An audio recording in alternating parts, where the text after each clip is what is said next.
Paul Tyler, who was at that time the chief of the Defense Nuclear Agency, Radiological Defense, usually picks me up at the airport in Washington and takes me back to the plane. And last February, he said, "Bob, did you see the article in the January Omni magazine on Meg Patterson's Magic Black Box?" I said, "Yeah." He said, "Well, aren't you interested?" I said, "Yeah." He said, "Well, while you're out in California at that time," he said, "why don't you look her up and see if there's anything we can do for her to get this thing broken loose and into the mainstream." Now, this was an honest effort by Paul Tyler, who attends all of these conferences, to be of assistance to Meg, because he was aware of the work that she had done with I4 Capel at the Curie Institute and a number of other workers. So when I got to Los Angeles, I gave her a call, introduced myself, said that the fellow who is in charge of this stuff for the Food and Drug Administration asks if he can extend any courtesy in helping you to get either type approval or what have you. She said, "Well, I cannot talk to anyone. I have contractual arrangement with the NET, Neuroelectric Therapy Group, and at that time they were near the John Wayne Airport. But under the circumstances, we can call a meeting." Well, this was perhaps one of the most remarkable meetings I've ever attended in my entire life. At one end of the table was the principal investor, who at this time had raised about $3.5 million to develop the black box brain tuner, the neuroelectric therapy device. There were three of the staff scientists and the president of the financial company called TLC. No, very bad analogy. It was, the middle word was leverage corporation. I think it was Turner Leverage Corporation or something. It had nothing to do with tender loving care. Meg had been brought to this country in August of 1981 to develop a device which had been built for her by Shackman Instruments in England, which was an outgrowth of the original Wen work. And I brought some of these instruments here in case we have any technical types to actually show you what they look like. The history of this is that Meg Patterson, while working as an abdominal surgeon at the Tung Hua Hospital in Hong Kong, had come across Dr. Wen, W-E-N, and his use of electroacupuncture for anesthesia. And Dr. Wen had discovered, quite accidentally, that many of his patients were on heroin. At this time, 1970 to 72 in Hong Kong, a $500 a day habit in the United States would cost less than a pack of cigarettes in Hong Kong. And about 20% of the gross population that would go through the Tung Hua Hospital in Hong Kong, Kowloon, were heroin addicts. So doing hundreds of surgeries a month, a certain percentage of these people who were heroin addicts began to report, "I'm not feeling any discomfort. I don't have withdrawal pains. I seem to have an altered state." They would go back on the street after surgery, get a fix from their usual mother, and find that the fix had not given them the same effect. There were a number of fights because they thought their heroin was being cut, etc. But it was a very interesting political situation. So Dr. Wen did what any cool scientist would do. He began doing rat studies. Now, mega rats. Right. I'll digress for a moment here and say that heroin, or opiates as a class, opium, morphine, heroin, and a number of the synthetics that are manufactured in the ethical pharmaceutical houses, simply overload the body's production of normal endorphins. Beta endorphin was discovered around 1975 as a painkiller that the body manufactures that is about 100 times as effective as morphine as a painkiller. When you don't have it, you get the aches and pains, the withdrawal, the stomach cramps, the nausea, the insomnia, all of these horrible things that attend withdrawal. When you give your body massive doses, or even small doses in the beginning of any of the opiates, the part of the brain that says build neurotransmitters simply says shut down. We have too much. So when you get off of the substance, when you try to kick it cold turkey, the body is in agony because those little factories in the brain simply don't produce the endorphins. The word endorphin comes from endogenous, orphan after morphine. It simply means endogenous or built-in morphine. About 5 or 6 years ago, there were some 40 known neurotransmitters, serotonin being one of the most famous. At this time, there are over 2,000 that have been identified, and they're still counting.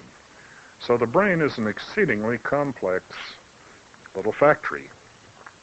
Remember the days in school when they said, well, you're worth about $5. You've got 2 pounds of salt, some potassium, some carbon, some hydrogen.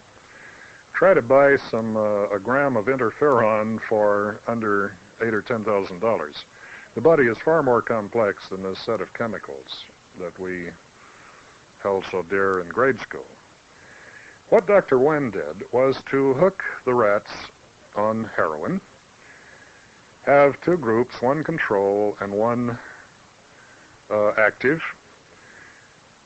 He would cut off the heads of the rats and run chromatography, electrophoresis chromatography, to find out what some of these trace proteins were in the control and the sample.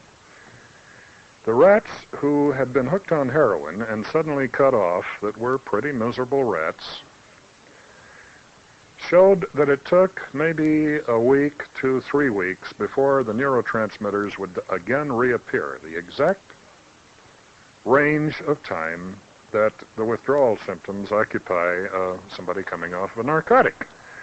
The rats, which were taken totally cold turkey off of heroin, which had been stimulated with 2 little clips, and I have the photographs of all this in the documentation, fascinating work, and were given electro-stimulation at around 111 hertz, and we'll talk about this later, showed that within 40 minutes of the time that the voltage was applied, the brain's ability to produce its own neurotransmitters had been rehabilitated, and that within 3 to 5 days it had reached normal. Now, the implications of this were rather stunning. How many people do we have in this country who are on Valium, Librium, uppers, downers, legal narcotics that are highly addictive? You probably remember that during the Civil War, American Civil War, when morphine was invented to replace some of the other opiates, they said, oh, here, we have a painkiller that's totally non-addictive. They've said this about almost every other drug that has seen the light of day. In fact, boys and girls, if it isn't addictive, they don't want to sell it.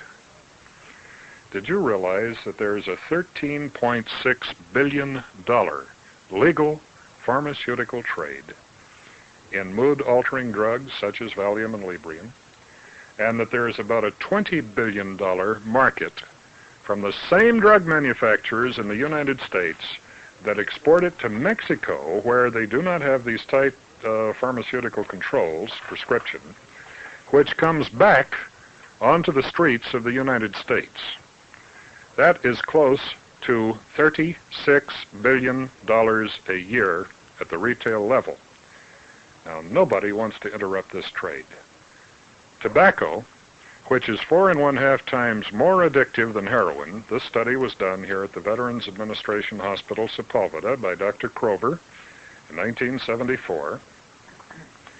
It had been found that GIs coming back from Vietnam, who had several habits, tobacco, heroin, others, could be gotten off of heroin within 72 hours to a week, but it was almost impossible to get them off of tobacco. So a study was done which established that the withdrawal time on tobacco could run up to 2 years, that it was 4.5 times more physically addictive than heroin. This is hardcore scientific data. Would you like to see the American tobacco industry stop paying taxes? Their net is around $27 billion a year. Now, if we look at the liquor industry, where 90% of the drinking, the alcoholic consumption in dollar volume, is consumed by 10% of the drinking population, these are big dollars. People ask why these devices are not exactly legal in the United States. Well, getting back to the story, we came to this conference table hoping to exchange some information. I passed along to Meg and the rest of the people who must remain nameless, but this is thoroughly documented, the fact that Paul Tyler was willing to assist this group in getting this device going. Now, she had been in this country since August of 1981. They had raised $3.5 million to build a prototype. At the time that I met with these people in February of 1983, not one device had been built. Why was that? We'll get to this very soon. So I asked them, how's your patent status? Well, we realize that once we patent it, we've given the secret away, so we plan on using the strategy of continuance in part, if you know what this means. In other words, they would continue to modify the patent as long as possible with continuations, amendments, so as not to get a patent. That meant that they had no patent. Well, what is the status of your prototype? Well, we are yama, yama, yama. Well, are you going to sell these devices? We don't know. We think we're going to lease them. Well, how much? Well, we'll put a price tag of about $50,000 on each box, and the doctor will be on the franchise agreement, I have a copy of this in case anyone doubts it, required to charge the person $8,000 if he has no insurance for 10 days use of the box, $10,000 if he has insurance coverage. I have the letter here that went to the franchisees. And yet they had no boxes. A number of people had bought territory for this, including William Parker of the Parker Holistic Health Center and a number of other people that by this time I had met. They had been promised delivery of the brain tuners by December of 1981. And here we are into 1983, and not one box had ever been delivered. Some strange things were happening here. And after listening to this for about an hour, I was prepared. I'd armed a briefcase. I had devices which I had acquired, had smuggled into the United States from the USSR, from Finland, from Germany, from England. I still have some of these. We have the original devices. I brought several of them tonight that had been used by Dr. Wen in Hong Kong. In other words, the grandfather of the Shackman instrument device that Meg had used at the Pharmacon clinics in England. So it turned out that the investors who were at this table were not even aware that this technology was over 100 years old, had been used in the Soviet Union for over 20 years, had been used on the continent for 15, and in Great Britain for 10. They thought that they had an original idea which might have been patentable, etc. These devices could absolutely rock the boat of the pharmaceutical drug industry, the liquor industry, the tobacco industry, the doctors who make a great deal of money. When you want the prescription refilled, usually you have to pay the doctor a fee. It's just a mess. Why are these not being used, for example, in alcoholic rehabilitation centers? I'll digress with another storyline, and all of this will converge in a moment. In 1969, some more friends of mine, new friends, I didn't meet these people until I started researching this area, had heard about the generic term electrosleep that was being used in the Soviet Union for addiction and alcohol control. The government gave these people a little money, sent them to the Soviet Union, and they came back with one of the original devices that was used for, quote, electrosleep. It seemed that the Soviets had trouble with generals who drank too much vodka. And at this hospital in Washington, which is a household word, They were treating American generals who had the habit of too much Scotch bourbon or vodka or gin. They brought the device back to the United States in late 1969, early 1970, began using it in the hospital with addicts. This is thoroughly documented. It's one of the most fascinating psychopolitical stories that emerged during the 5 months that I was actually researching this data. The CIA came around and said, "What are you doing?" And he said, "Well, we have this electronic device, which apparently is restoring brain function in Korsakoff psychosis, which means loss of short-term memory." CIA said, "You can't do that." The people who were working on the project were dispersed, took the device to Garland, Texas, to the Vero Instrument Company. Now, Vero builds the high-technology equipment like Hughes does, the Glomar Explorer.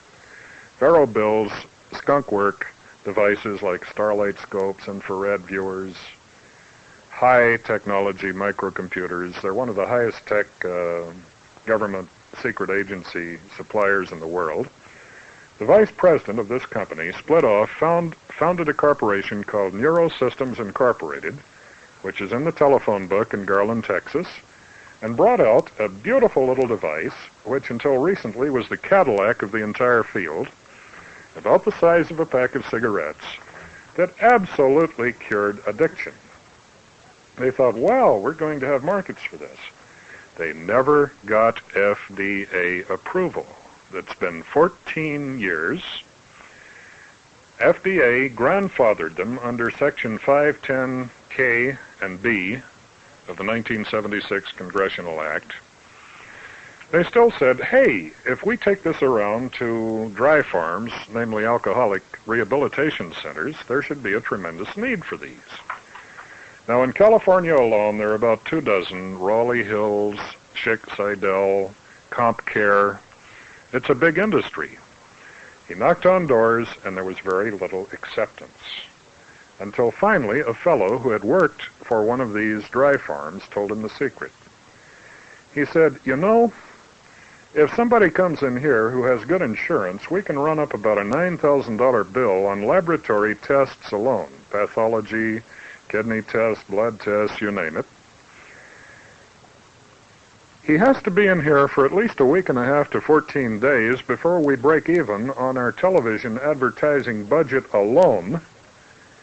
We know that 75% of our business comes from recidivism. The person who gets glossed up, the family's happy, he goes back to work, will be back there. 75% of them will backslide within 6 months. You come in here with a device that will totally restore them in 5 days. Why, we are a franchise. We are here to make money for our stockholders. Get out of here, you bum. Now, fortunately, this company had spent a great deal of money in absolutely totally documenting the effects of this little device. They found that it reversed Korsakoff psychosis in 3 to 5 days with chronic alcoholics. This work was done at the University of Wisconsin Medical School, at the University of Louisiana Medical College, and at the University of Texas. Now, any of you who have dealt with alcoholism know that it normally takes 8 years for the short-term memory to be restored, 8 years of total abstinence. The short-term memory profile of an alcoholic absolutely pinpoints the amount of degeneration. One of the tests is the maze test, where you have to go through a maze without lifting the pencil from the paper. The other is the beta section of a test, where you have to look at words on one page, the page is taken away, and you have to remember it on subsequent pages. An alcoholic will usually show a profile of almost total inability to pass these two facets of this particular assay in all of their subjects. I don't like to say all, it's rather spooky. 99% of them, they were able, where they had a baseline of tests, for example, when the person had been to college, had taken this same or a similar test, had become an alcoholic for 15 years, where they had access to the original records, the short-term memory was totally restored in 5 days of using this little box 40 minutes a day. Now, this is wild and wonderful. All of this emerged during some of the research. I spent quite a bit of time in the Biomed Library at UCLA, some time at the Norris Library, USC County, and some of the papers, particularly the work done in the Soviet Union and in the Orient, were only available at the National Medical Archives at Bethesda, Maryland. But I have compiled a bibliography. It isn't in the final form, and any of you who are health professionals can get a copy of it. I'm still trying to get it on the word processor, and there's an explosion of information in electromedicine lately, as anyone knows, and I try to update it. So every week, my friends send me at least another dozen references on this particular topic. Now, it became apparent after spending a great deal of time with Meg that nothing was going to happen in this particular sector. She had her engineers come down to her little house on Fernleaf, and I spent many an afternoon with them explaining what I had found independently, explaining the difference between constant current and constant voltage, etc. The only device that Meg had brought to this country was the Pharmacon, which we were able to thoroughly instrument, analyze, and document. It's about the size of the original Sony Walkman tape recorder. And this is the device that was used on Peter Townshend when he was flown in on almost a hospital bed type airplane to the John Wayne Airport. He'd taken a massive dose of heroin before he left London, enough to get him to the States. He was absolutely green and yellow when they took him off the plane, and Meg put this device on his head. And within about 40 minutes, of course, all of you have read this story. It's been reprinted in Penthouse. It's been reprinted in Omni magazine. He was rehabilitated after having spent a fortune in various clinics around the world. Peter Townshend finally got off, kicked the habit, and is now happy, healthy, clean, producing again. All of this is history. At any rate, they were getting results with the device, as primitive as it was. And it began to appear that the neuroelectric therapy group, the magnet group, either was not going to produce anything, they were either unable or unwilling to do it. Now, this could lead to a great deal of speculation as to who got to whom, whether the mafia was involved or some of the pharmaceutical houses or what have you. So I decided, well, let's research this thing a little bit further and bring out a box that will do some good, which I did. I gave away a number of these to friends and used them as guinea pigs. It worked. We feel it's vastly superior to the $50,000 Pharmacon device. But now, another very interesting thing happened. There had been an ongoing debate between Dr. Robert O. Becker, who was chief of orthopedic surgery at the Syracuse VA hospital, and a student of his, Dr. Andy Bassett, Columbia University, as to which frequencies would rehabilitate, rejuvenate, and grow limbs back on amputated mammals. How many of you are familiar with Robert O. Becker's work? Okay. Becker was using actually attached electrodes and putting current directly into the system. Now, he and I have shared several conferences in Canada over the years. He's a brilliant man. He's rather bitter. At one time, he'd been nominated for the Nobel Prize for his work, but because he was a little bit outspoken, like some of the rest of our family, he got to enjoy a rather early retirement. He was also speaking out on the fact that the power lines were causing undue clusters of illness here in the eastern United States. But he had a student named Andy Bassett who has made millions of dollars on a device which has been accepted by the orthopedic mainstream ethical physicians, a little magnetic paddle which is put near the non-union fracture, which induces a current into that area by induction. Now, here we have two separate approaches. We have a little ongoing discussion like Dr. Salk and Dr. Sabin. You can't get around either one of them without having him absolutely assassinate the other one. although both of them have a vaccine that works to a degree. This discussion became so heated that some funds were laundered and sent to Great Britain to find out just what was really going on. The results of this were reported for the first time publicly at a conference in Quebec last year by the principal investigator from Cambridge, a person of female persuasion, by the way, who finally located the secret frequency that was causing the tissue to rejuvenate. The mechanism by which this happened was that some of the blood cells, the basophiles, in going to a site which had been slightly abraded, in the case of a rat, they would amputate an extremity, put the electrode, the blood seepage would undifferentiate, go to the area and start growing the tissue which had been there originally, as though there had been some type of an architectural pattern that had restored the memory of the RNA DNA close to the site to reproduce the proper tissue. It didn't turn into kidney tissue or brain tissue or testicles. It turned into whatever happened to have been there before the amputation.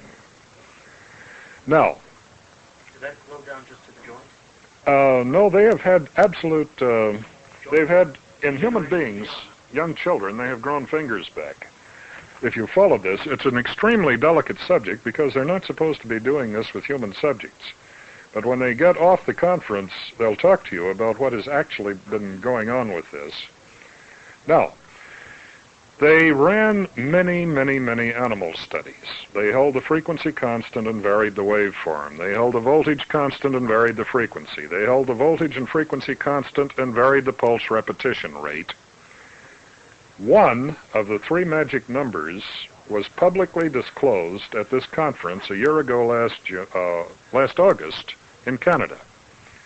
It was very much unsuspected. It was over 2 kilohertz. I can give it to this group, 2.72 kilohertz. When that particular frequency was in the shotgun effect of the device, the limb regrew. When it was filtered out, or when the slope of the curve was altered so that that frequency was not predominant, it didn't grow.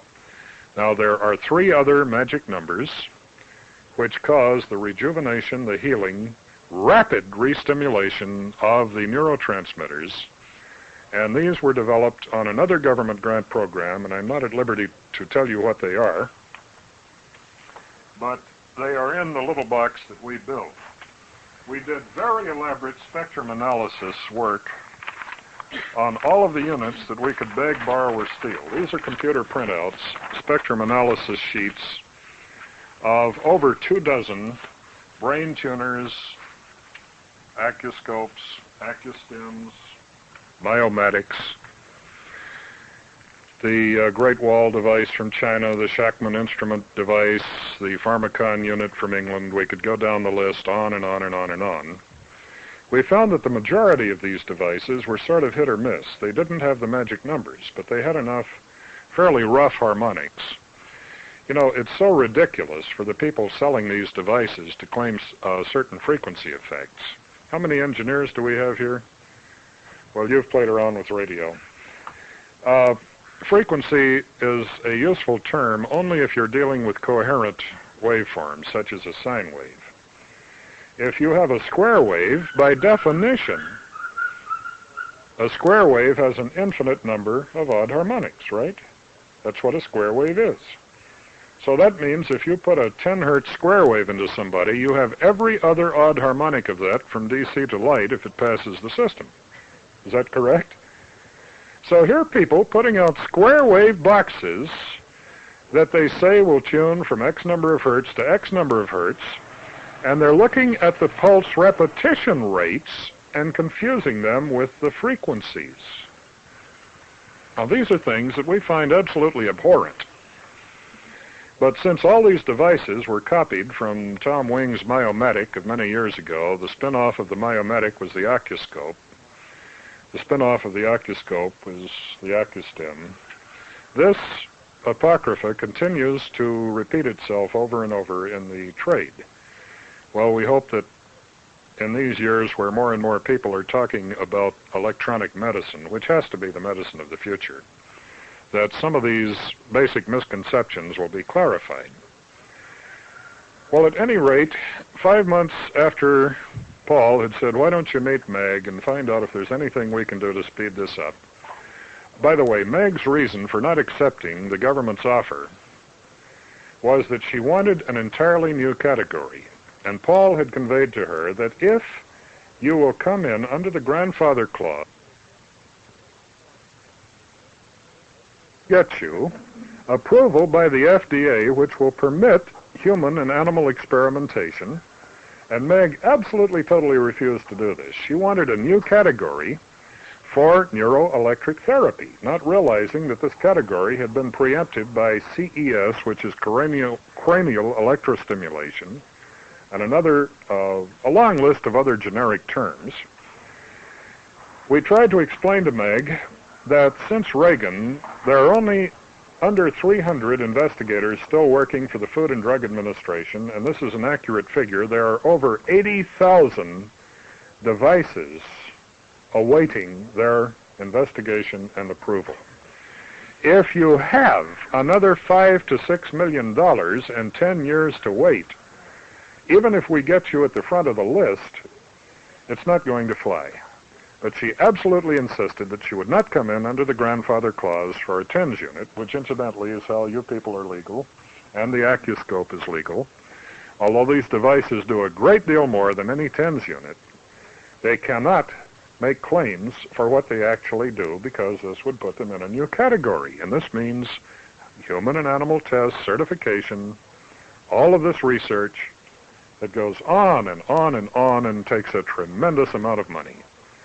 So we began experimenting in earnest. Thank God I had access to a IQS Model 401IL spectrum analyzer, which is probably the most advanced thing that I could get my hands on for under $50,000 for that Hewlett-Packard. And then we began looking at these frequencies in earnest. We eliminated the need for ever tuning the device. How many of you are familiar with the Acuscope? I'm going to use this as an example. Jerry Fisher, like the rest of us, realized that perhaps the most innocent people with whom you can deal are medical doctors. And here are these two dials that have various frequency settings. And the doctors very seldom read instructions. So Jerry came up with a marvelous idea. I got some different colored Scotch stick-on masking tape and cut little dots that are red and orange and green and yellow and paste these dots on the dial. We can tell the doctor, match up the yellow dot with the yellow dot. And this made it almost idiot-proof. And so instead of talking specific frequencies, which is ridiculous when you're dealing with anything other than sine waves, you match the dots. And he would come back months later and find that the device was still set on the same dots as when he walked out of the office, and it was working fine, so everybody was happy. All of this apocrypha is now being replaced by hard science in these conferences. I've attended a number of them. It says electricity is the thing which makes you better, etc., etc. Well, at any rate, this was the political state of affairs in 1983 when a lot of people who did not know the difference between frequency and pulse repetition rate and had never heard of heterodynes and harmonics were looking for the Holy Grail. The way they normally did this, they would put the box on the dope addict and they would just juggle a dial and say, how does this feel, how does this feel, how does this feel? It was a fairly empirical process. How many of you read the Omni article in January 73? Okay, 83, I'm sorry. You notice there that the main secret of making the person better was to twiddle the knob, because at that time they did not know what the frequencies were. It has been fairly well established that the beta endorphins are stimulated with a pulse repetition rate of between 90 and 111 hertz.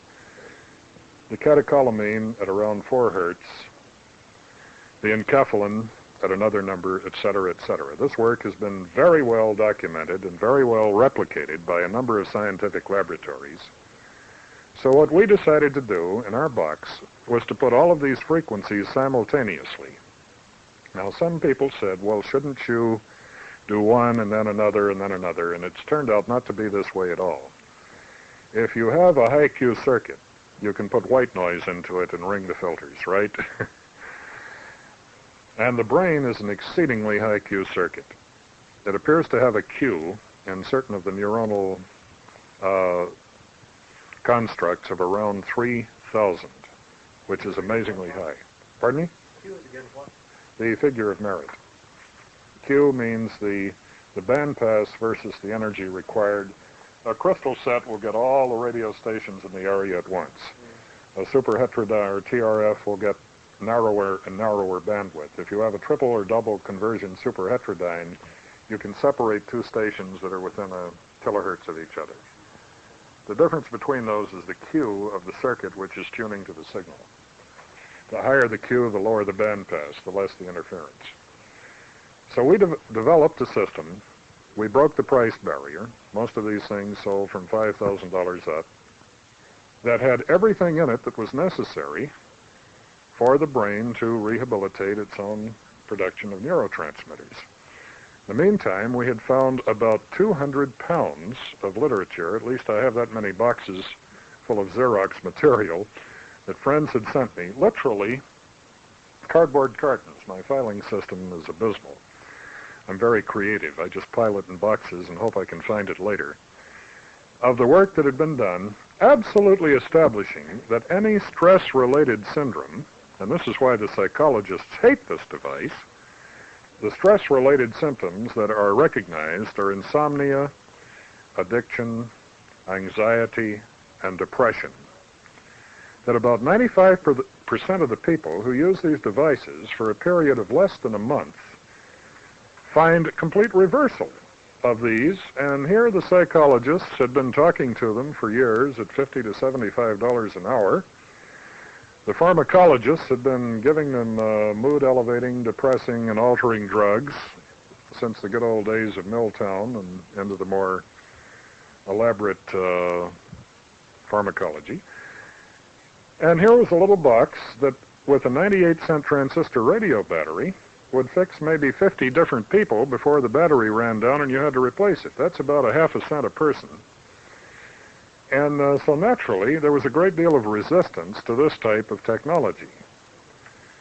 So right now, there's this political hassle happening over the fact that even the Carnegie report, as you were the study back at the turn of the century, tried to damn all of the electronic medicine that had been proven back in the 1890s to be highly effective.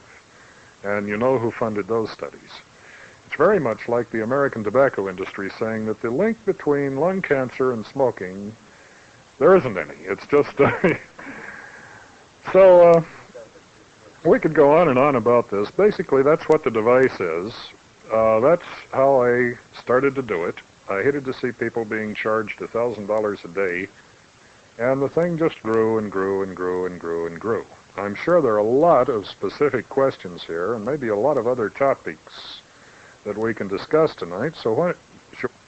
I need to turn that a little bit more. I just wasn't concerned about the absence of data regarding the device. I was also concerned about the absence of data, supposedly, about the actual results of using this on drug addicts.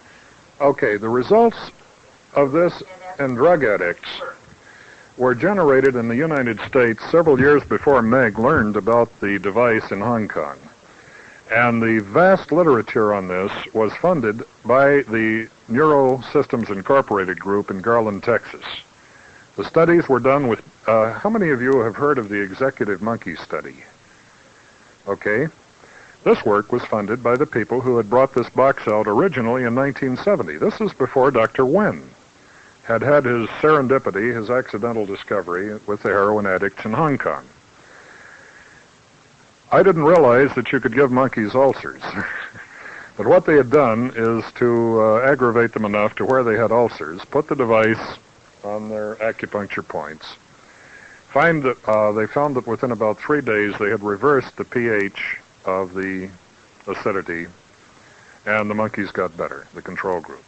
All of this work had been thoroughly done long before this current era of re-stimulation of interest. The rat studies had been done both in San Francisco and in Hong Kong. The chromatography had been done here in the United States, so it was well controlled.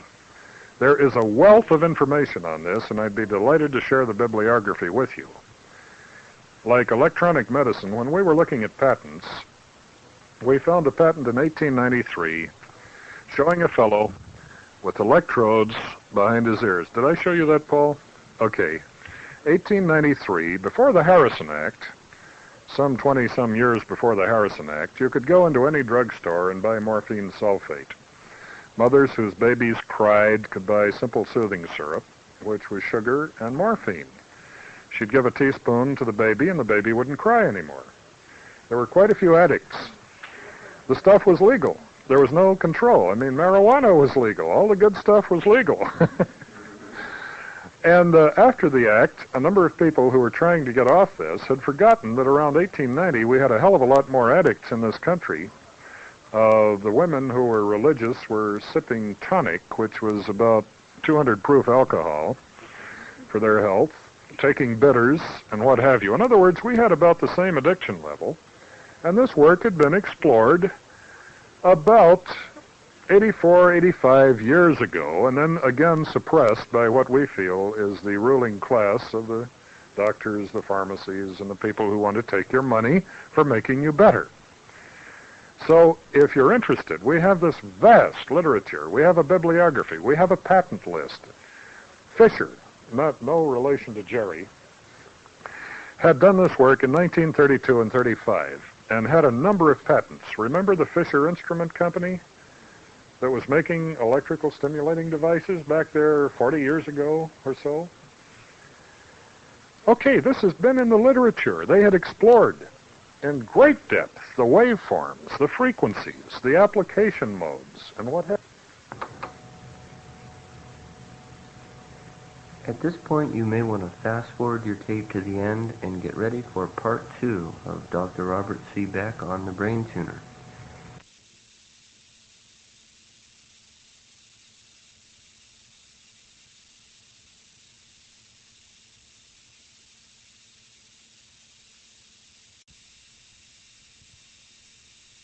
Bob, I'm interested in finding out if there are any frequencies that have been identified that would produce a spiritual or mystical experience. Yes, there definitely have been. A number of us have replicated the work a number of others have replicated the work I did in 1973. In 1969, I began building ethical biofeedback equipment, EEG brainwave amplifiers.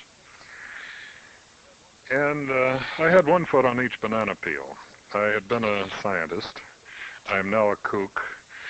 So we sort of straddle this chasm. So I have taught biofeedback at classes at UCLA, USC, Villanova, University of Hawaii, SMU. And when I was doing this for health professionals, I also had access to the psychic underground. In Hawaii, I was able to make brainwave recordings of one of the 3 living bloodline Polynesian kahunas, Morna Simeona. There's Sam Lono, Morna Simeona, and another fellow on the main island, and then there are all these thousands of pretenders, the Daddy Bray, Gordon. I'd rather not go into that. I was able to make brainwave EEG recordings of Hexenmeisters, like John Ott in Lancaster County, no relation to the fellow who did the work on light and color. I have worked with American Indian medicine men. I've worked Catherine Kuhlman, before she died, let me run a little telemetry test when she was knocking him down at the Shrine Auditorium. We found almost invariably that when they were in their working state, which was only a few seconds, you don't need it. You're here, you get the information, you come back, you can talk about it for hours. It's a flash in the twinkling of an eye. They were showing about a 7.83 hertz, almost pure coherent, maybe 20 microvolt signal frontal to occipital midline. That's between F1, F2 in the standard nomenclature system to halfway between O1, O2 if you're an encephalographer. In other words, the third eye to the inion, which shows whole brain alpha. And over again, we found these frequencies in people with remarkable talents: healers, radionics operators, dowsers, shamans, witch doctors, mystics, Golden Dawn priests and priestesses, if they were authentic. One of our early cases was, well, I'd better not mention the person's name. It's a world-famous name. But at any rate, I was intrigued enough with this that if this were the common denominator, and yet none of these persons would speak to the others, Catherine Kuhlman thought it was the blood of the Lamb, that Christ has died for your sins, and that's the only way to go. And some of the American Indian medicine men thought it was in the sacred cornmeal, the gourds and the feathers, and Marna Simeona had certain stones that were the dwelling place of the ancestral spirits. Well, Catherine would think that was heathen, and Marna would absolutely laugh at a fellow in a barn in Lancaster County wearing a black hat between midnight and dawn, drawing these hexagonal figures, hexensiegels, to bless the barns. None of these people would speak to one another, but they were all showing the same signature. Now, the amazing thing about this is that 7.8 hertz is the mean median mode frequency of the Schumann resonance, or the Earth ionosphere cavity resonance, this little magnetic signal that's been dubbed the Earth's brainwave.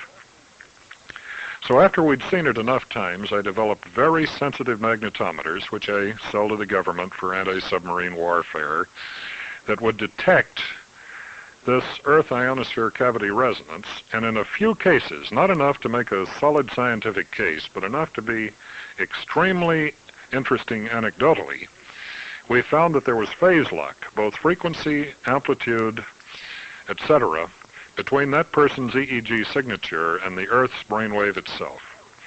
Now, this was heresy when I reported on it in 1973 and then did a more formal paper in 77. What does that mean to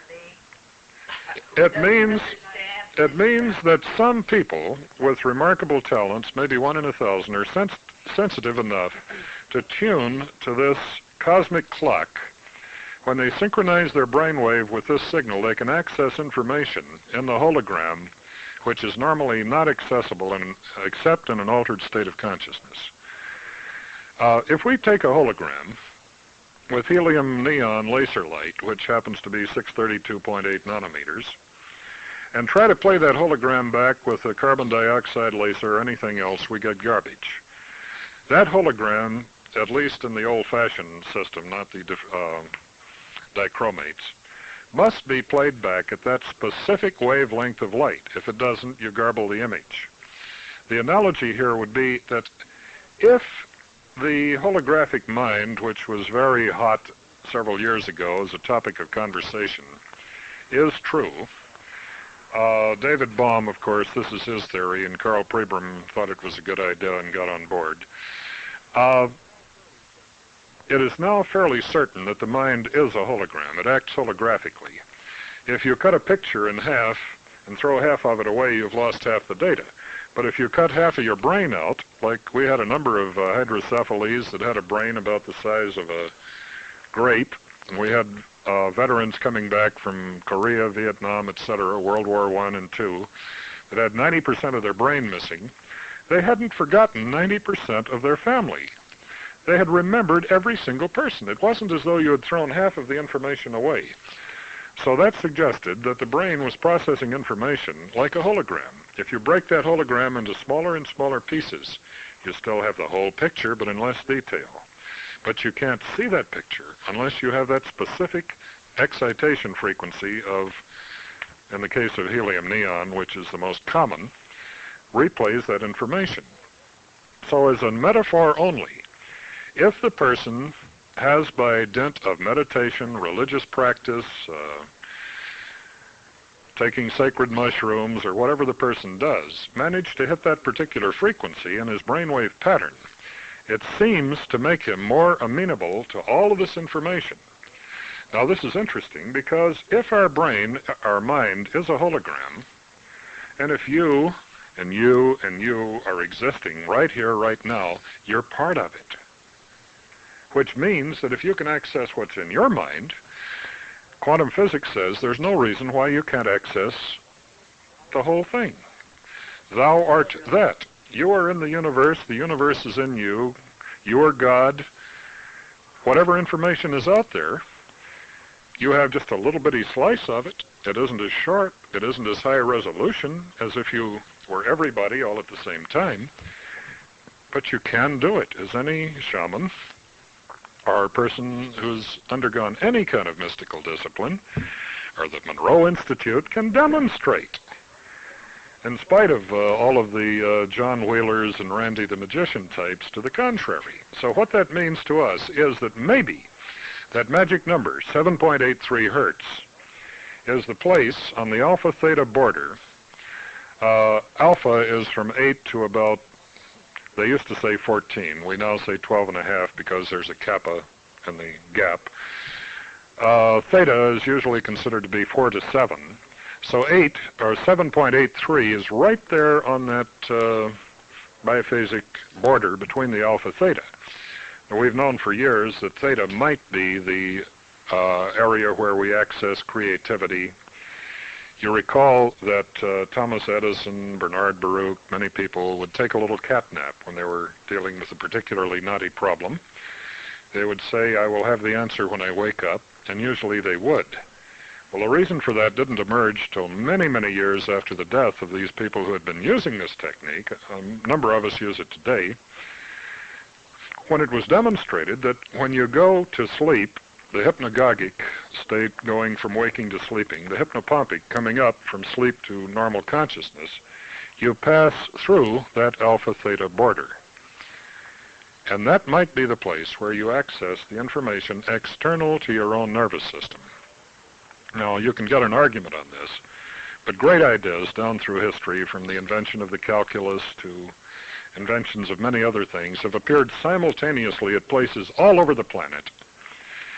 So that means that maybe Rupert Sheldrake is right, that there is a morphogenetic field, and that maybe this is the best way to access this. Now, getting back to your specific inquiry, this state can be stimulated with small magnetic oscillators. I brought this one that was brought in from Germany. This is the Vitaset unit that many of the important people in Germany have to wear because it resynchronizes the left and right hemisphere firing with this little magnetic pace setter when they're feeling particularly distressed because they're closer to the Eastern Iron Curtain transmitters than we are. It's been found that these very small, this has been done by Delgado, who had to leave the University of New Mexico and go to Spain because his work was so controversial. It's been done by Ross Adey at the Pettis VA hospital out here in Loma Linda. It has been replicated by any number of people, both in the open literature and in the intelligence community, as a fact. Your brain can be stimulated to go into these particular states. And of course, Bob Monroe has another system which is highly viable, which I admire. Paul can tell you a lot about that. So instead of its being witchcraft, this is emerging as the medicine, the consciousness of the future. Instead of dropping acid to alter consciousness, there are far more benign ways.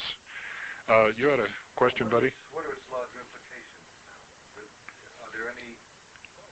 What are its larger implications? Well, I would say that science and religion are on a collision course if they haven't collided a long time ago.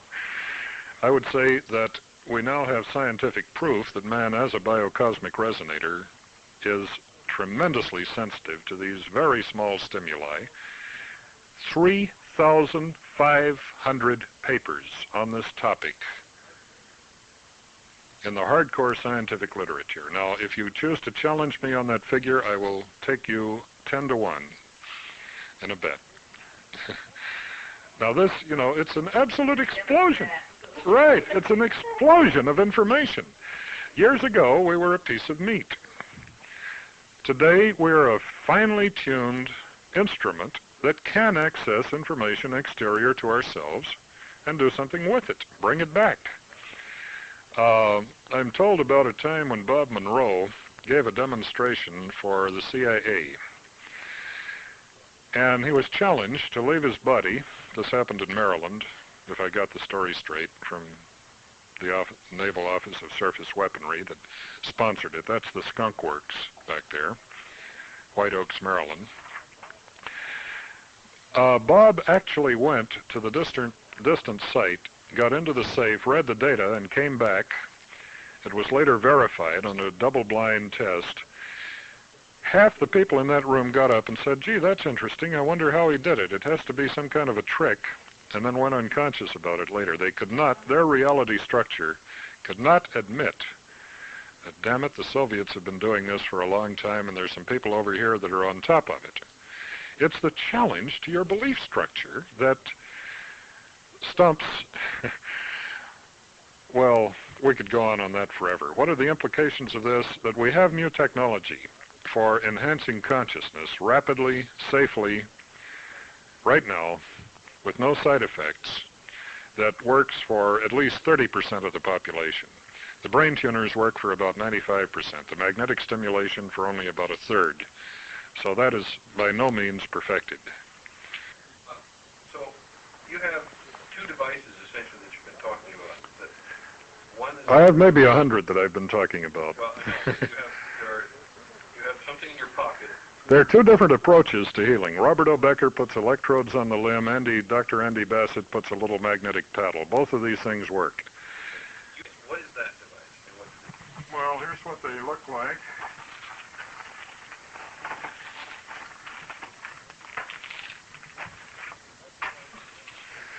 And that device is absolutely guaranteed to outperform things that sell from $5,000 to $10,000. We guarantee it. We give 100% money-back guarantee, and that's called a brain tuner. The one goes behind the ears? Yes, this goes behind the ears. You might want to know how this happened. Traditionally, the point for stimulation for electroacupuncture for certain types of surgery are point 86, which is in the concha of the ear. It's called the heart-lung point. In classical acupuncture. Dr. Wen was inserting number 30 needles, I think it was 3/10 of a millimeter beneath the surface of the skin at a 30-degree angle, and he was putting alligator, this is all in the open literature, putting alligator clips to these needles. Meg Patterson found a spot on the mastoid process right up here at the top of the ear, using external electrodes, not penetrating the skin, no blood and guts, that was just as effective. The neurosystems people, in doing a study, found that by far the most effective spot is this little hollow behind the TMJ, the temporal mandibular joint. This accesses various acupuncture points on what's called the triple warmer, Yoshin 2-1. If you're, how many acupuncturists do we have here? Or people who are familiar? Okay. She called. All right. But at any rate, this has been researched for about 20 years, and it works. It works every time. And so far, we've only had 3 units returned to us in over a year.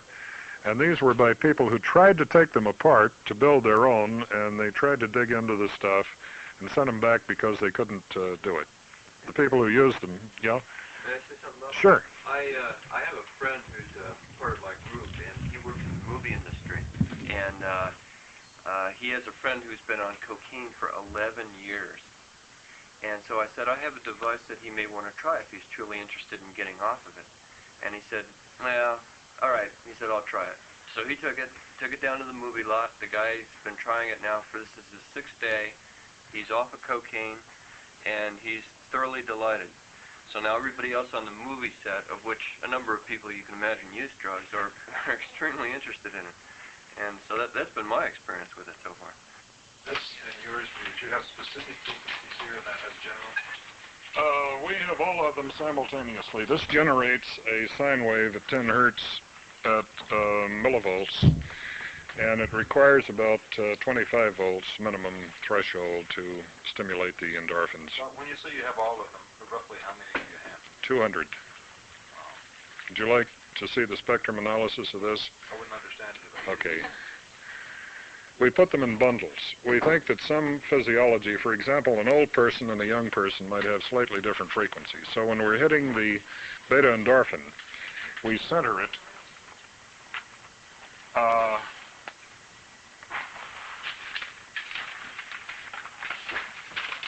for example, if this is the target frequency, we put out enough on each side of it in these 3 magic ranges, enkephalin, catecholamine, and beta endorphin. These seem to be the most active known neurotransmitters.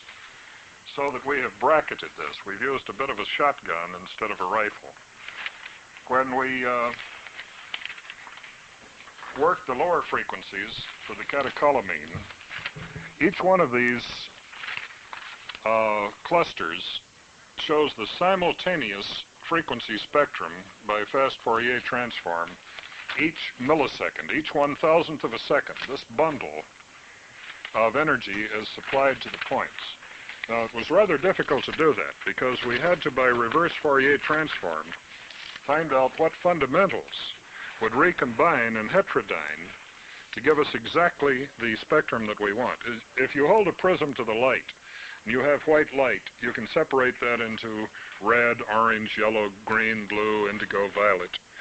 You can recombine those with three basic colors in the additive system to get white, but you have gaps in it. If you look at that with a spectroscope, if you look at a fluorescent lamp, you'll find it's not a continuous spectrum. Give me a little electromedicine for little folks. Okay. As in a therapeutic entity, as you correctly pointed out, to have something that has physiological activity, it probably has side effect also.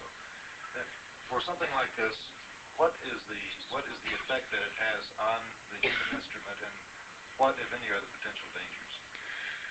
The most troublesome side effect that has been noted almost universally is that it stimulates lucid dreaming. And some people who've been shut off from their dreams are a little alarmed when they're dreaming again. Have you experienced this, Gail? Well, Yeah, okay, Paul has been on the box and his friends. I had to quit using it because my dreams had become so lucid and so vivid and so persistent that it became a little bit of a... This box, Paul? Yes. But I mean, it wasn't to the point where it was irritating. I mean, if you're looking for that spectrum, I mean, it's very beneficial. By the way, those electrodes have to be very, very wet before they work. Are they moist? You have to soak them in salt water the first time you get them. After that, you put them in tap water and about once a month in salt water. I felt it stink when I turned it out. Is that a normal feeling? Well, you can notice a sting if you don't clean. See, there's 7 layers. There's the oil. Right now, I took a bath before I came here, but I feel a little oil on my skin. There's the squamous epithelial. There's the subcutaneous.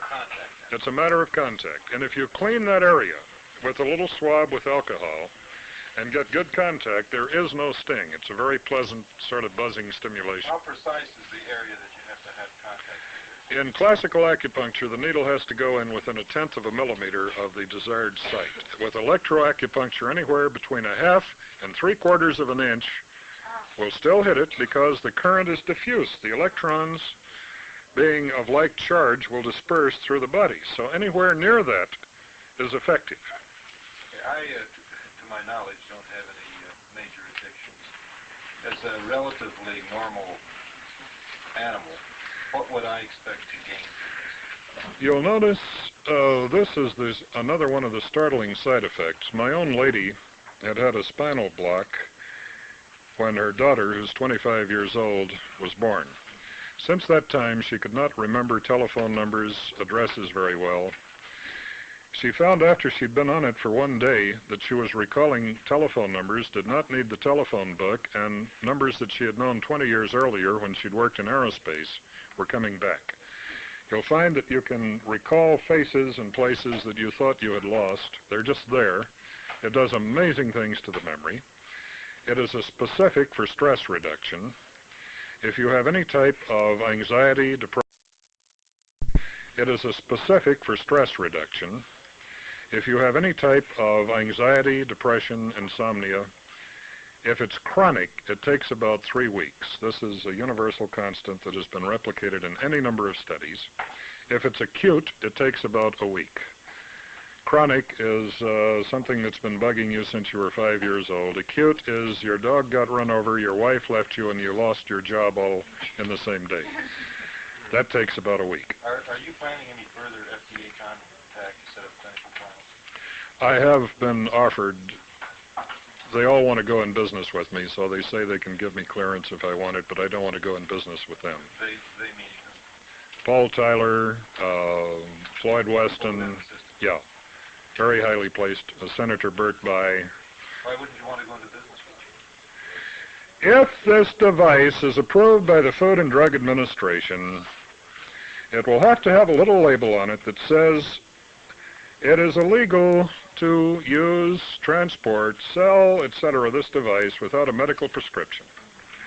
It will have to go up to about $575, which is the base price on the NLS device. The public cannot access it. They'll have to go to some damn medical doctor and get a prescription for it. TENS units, StimTech for example, $500 or $600. Costs them about $5 to build, but the doctors say that unless it costs about $500, it isn't medicine. It will be another ripoff. If it is approved by the Food and Drug Administration, it will not be accessible by the people who want it except at a very high price. Bob, is there any threshold on having your neurotransmitters stimulated? Is there a degree where it's... Yes, the plateau... Okay, the dosage, all of the plateaus have been noticed by most of the workers at between 20 and 30 minutes. 40 minutes is red line. If you go 45 minutes, they begin coming down the other side of the slope. It won't do any damage, but you will undo the benefits. So we recommend that the device be used for only about 20 to 30 minutes a day. If you have a basket case like Peter Townshend, Meg put the thing on him 24 hours a day for the first several days. We think that's overdoing it. That's overkill. Too much medicine is worse than not enough. So in the case of an alcoholic who's into DTs, bedridden, throwing up, really in bad shape, we say 2 sessions, 40 minutes in the morning, 40 minutes at night a day. When the person is more or less back together, we say then cut that back down to 40 minutes once a day. That seems to be enough. Is the dial on it simply an on-off switch? It's an on-off and amplitude. You turn it up to the point where it's basically uncomfortable, then turn it down to where it's comfortable. In about 10 minutes, you'll find that you will acclimate, and you'll have to turn it higher and higher. Your body builds up a tolerance to it. Is there a right or left? Is there a right or left to it? No, there isn't. It's a biphasic, pure AC. Now, if you're feeling it more on one side than the other, do this. Keep your... Interestingly, the first one, I had a slight steam. I get no sensation from this one at all. That's the dry one. Well, you have to dip those. You have to dip it in the salt water. Most people will feel a difference in stimulus on one side or the other, and to prove that it's you and not the instrument, simply turn your head all the way one way and all the way another, and you'll find that the locus will shift. And what you're getting there is an algebraic sum and difference of the myoelectric muscle tension plus or minus the AC coming in on the electrodes. Is that acclimation factor each time you use the instrument? Generally, if you've been off of it for an hour or two, then it has to redo. You want to wet those, Paul? And Yeah, I will. Is it possible after getting rid of an addiction you could become addicted to it? No. But it makes you feel so good. We've had a problem with a few alcoholics who we've gotten off, say, a fifth of scotch a day, and they feel so great that they're panicked, and they'll go back and drink 2/5 to get the same effect that they would on one. We believe that this is the death wish, and since God gave those people free will and they've chosen to anesthetize themselves, that's their choice. But if they want to kick whatever it is, it works. It only works about 45% effectively with tobacco. With Dr. Elizabeth Long's work with heroin, morphine, it's been about 95%. With Valium and Librium, about 95%. The only thing that we can't kick almost instantly is tobacco. That's the most addictive substance known to man. Who's Dr. Elizabeth Long? She works with Valerie Hunt and has a practice in the Hollywood area. She has used this to cure addiction. Oh, yes. Oh, many doctors have. The history of this is that some doctor will buy 1 unit and pass it around, and then the next order will be for 3 or 4, the next will be for 10, the next one will be for a couple of dozen.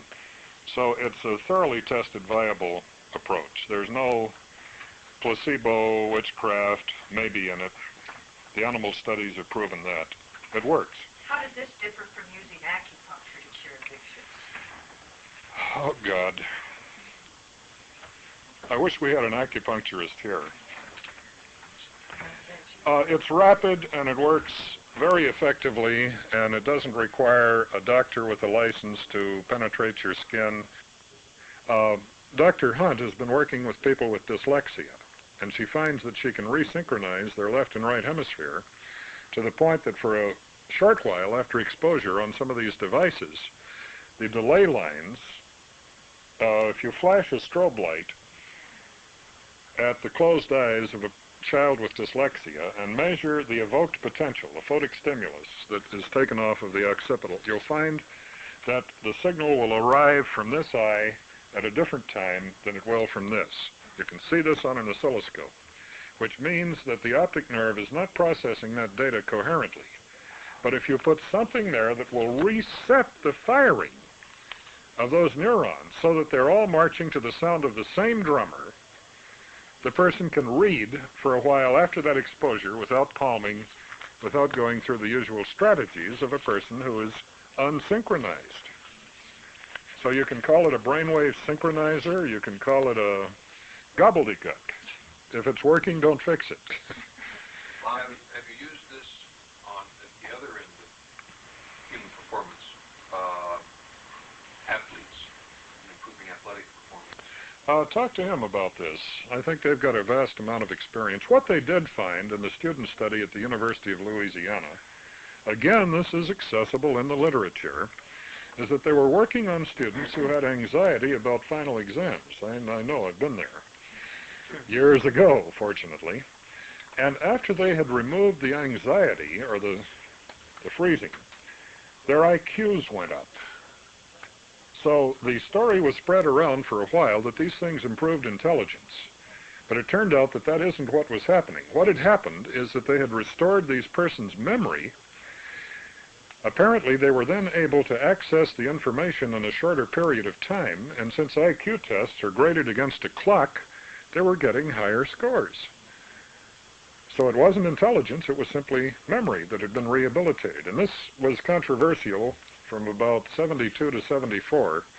There were all these arguments in the literature about why was this person performing better, and the final solution was simply that the memory had been restored.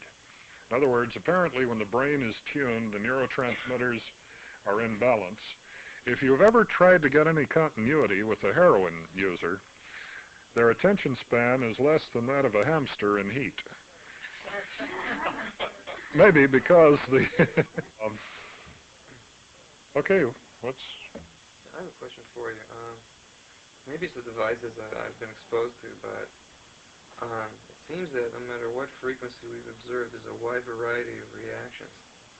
And I don't know if it's the electronic devices or exactly what happens when you input a frequency into someone's body, or brain, how they interact with what's going on inside. And I've had a hard time with this, where if you dial 8 hertz on a device, will people just automatically go into 8 hertz? Because I've seen all sorts of different reactions.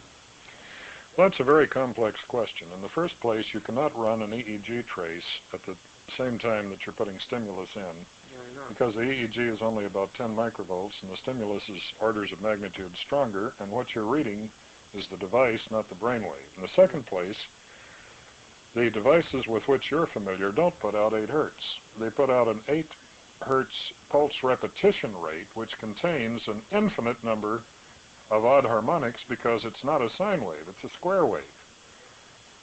So what you're doing is very loose. And let's talk about that later. What you have to do is to take a spectrum analyzer, as we've done here, and then find out what the actual fundamental frequencies are that reconstruct your target frequency. You have to look at the other end of the telescope. Okay, but the point I'm trying to arrive at, okay, let's say with your device, if you were to dial a certain frequency, it didn't have... You don't. That has amplitude only. We set the frequencies at the factory so nobody can mess with them. Okay. Are you saying that somebody would, I don't want to use the word be forced to go there, but would that place someone in a theta state or an alpha state or something like that? Not necessarily. It simply addresses the stress-related symptoms of depression, anxiety, insomnia, or addiction, hypertension, you name it.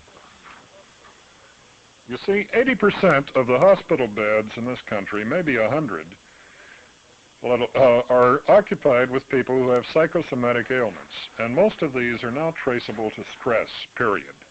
When you relieve the stress, you're going to reverse that condition. There was a time when they thought that maybe there were one or two diseases that had no stress-related syndromes like cancer or what have you. Now, of course, it's been shown that there are vast psychosomatic factors in even that.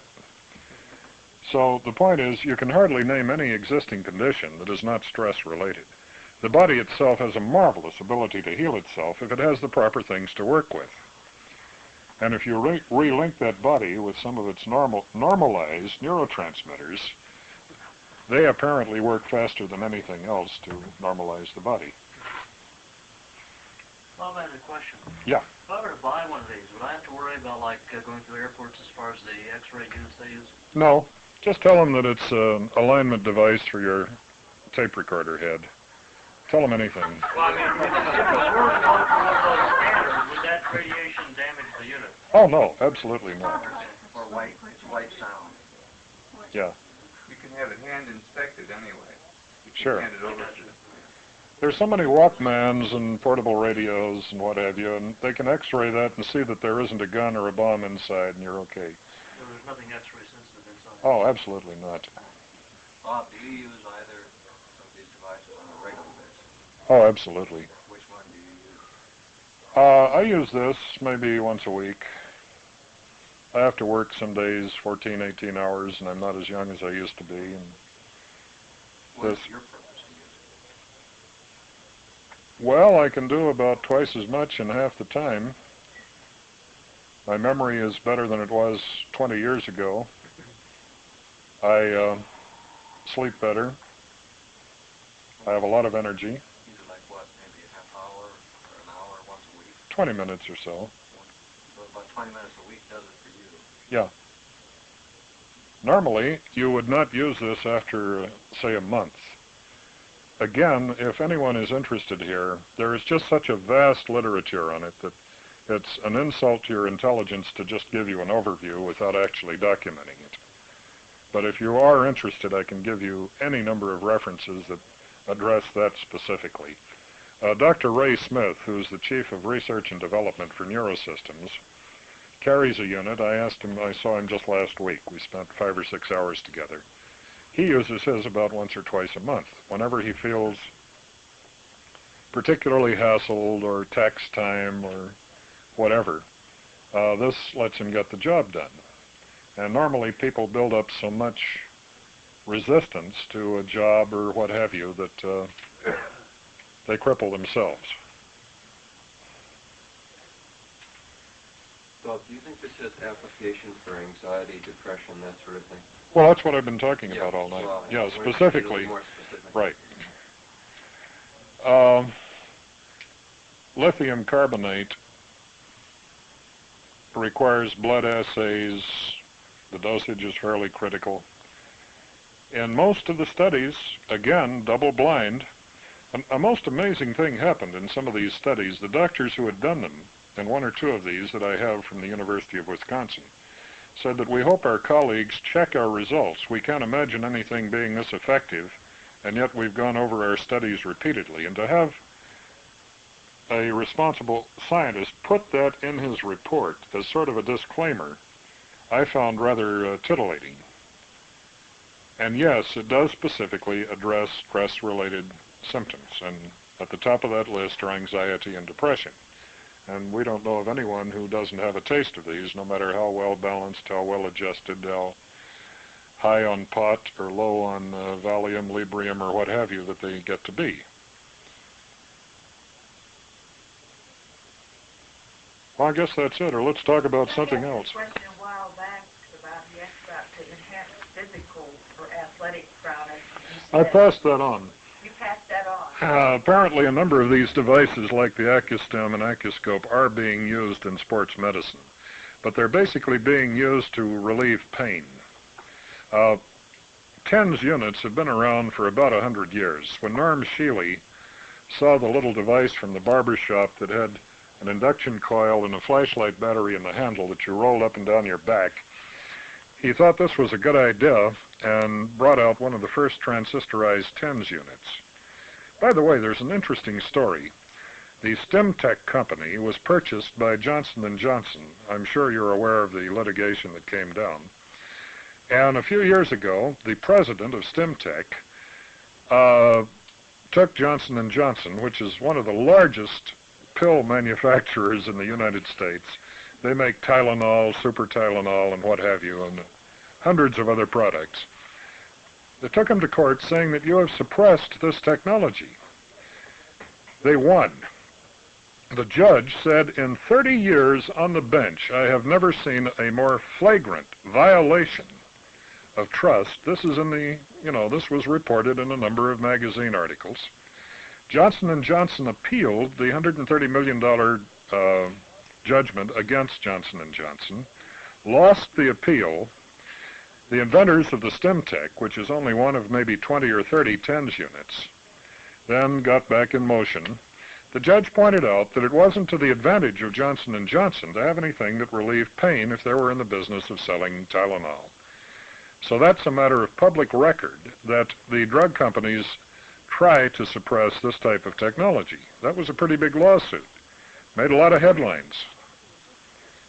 That's typical. You see, we're not dealing with the scientific problem with this type of instrumentation. We're dealing with a socio-political, economic problem. The government, on one hand, subsidizes the tobacco growers, and on the other hand, says you have to put a warning on the packages, But the tax growers generate so much, rather the tobacco growers generate so much tax revenue that they're in this double bind. This thing it's a political problem, not a scientific one. The same thing is happening with the new emerging electronic medical devices. Germany has some of the most amazing things, the Mora unit, you're familiar with that, the Dermatron. These things do almost psychic diagnostic work, and yet they're totally outlawed in this country. You have to, like Andreas has to smuggle these things in. Call them agricultural testing devices. We've had one complaint from a number of professional users. They say, for God's sake, take that little thing and put it in a great big box, put a lot of dials and bells and whistles and light-emitting diodes and switches on it, all of which would be dummy, incidentally, and charge $5,000 or $6,000 for it, and then people will have faith in it. And I say, well, that's criminal. But anyway, that's my philosophy.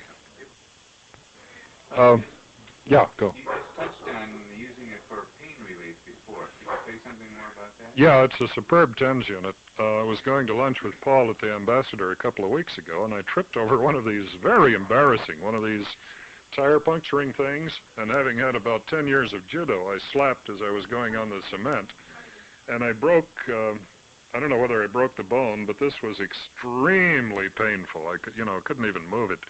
And I thought, holy cow, what's the matter with me? So I got this device, put it on this area, and the next day I had full motility and no pain.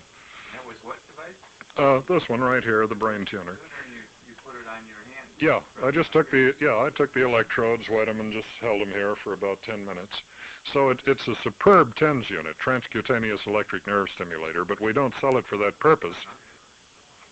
Meg Patterson, when I first met her, was wearing her brain tuner on her back. She had a low back pain, and at this first meeting, she had 2 electrodes taped to her back, and she had this one Pharmacon unit in her belt. So they will work either way. But you cannot use a TENS unit for a brain tuner because there's a DC offset voltage built in deliberately. Any DC above the neck causes small synaptic polarization, like electrolysis. Do not use a TENS unit as a brain tuner, but you can use a brain tuner for a TENS unit. All hens are chickens, not all chickens are hens. Okay. Well, question Yeah. about experiential stuff. Dana was playing tuner on me, and it's light buzzing in both ears. All right. Rather pleasant. And I have a whole left hemisphere vibration going on. Almost nothing over here. Turn your head and see if it shifts. The feeling behind the ear, for starters. That's pretty well balanced. At this point, someone asked Bob a question about the relationship between electronics and expanded states of consciousness. And he replies, People have done this. Hundreds of people have done this that you're talking about. And the way you do it is you expose yourself to nonlinear orthogonal magnetic fields, and it does trigger this frequency in your brain, and you do have the paranormal results, but it's slightly artificial. We'd rather you learn to do it through EEG biofeedback instead of having it done to you. But I teach classes back east occasionally where they have a number of people who have to get into this state very rapidly. And Bob Monroe, of course, has dealt with this same part of the community, and we can do it in one weekend using all of the artificial props. And Paul can tell you a great deal about that, I'm sure. What's the duration of the effect? Is it a permanent? Yes. Common phases? Or? If they learn to do it, which takes about 4.5 hours of actual practice and about 10 hours of giving them space to integrate what they've just learned and then do it again, like learning to type or anything else, they can do it at any time in the future if they choose. Bob, speaking of learning to type and so on, and the coordinating the brain hemispheres, do you find any change in that kind of hand-eye coordination? I don't know. It seems logical, but I don't have any direct experience with that. I know if the person is terribly tense and uptight, and that's causing the error signals, that the person gets relaxed and usually does better, but I wouldn't say it's actually coordination. I'd say it's removing the internal hysteria or blocks or whatever. The question was addressed to you about inducing psychic or religious experience, and you mentioned the wave and the 7.83 kilohertz. Yes, that was 2 paragraphs in that article. We later expanded it into a report, and the report was classified.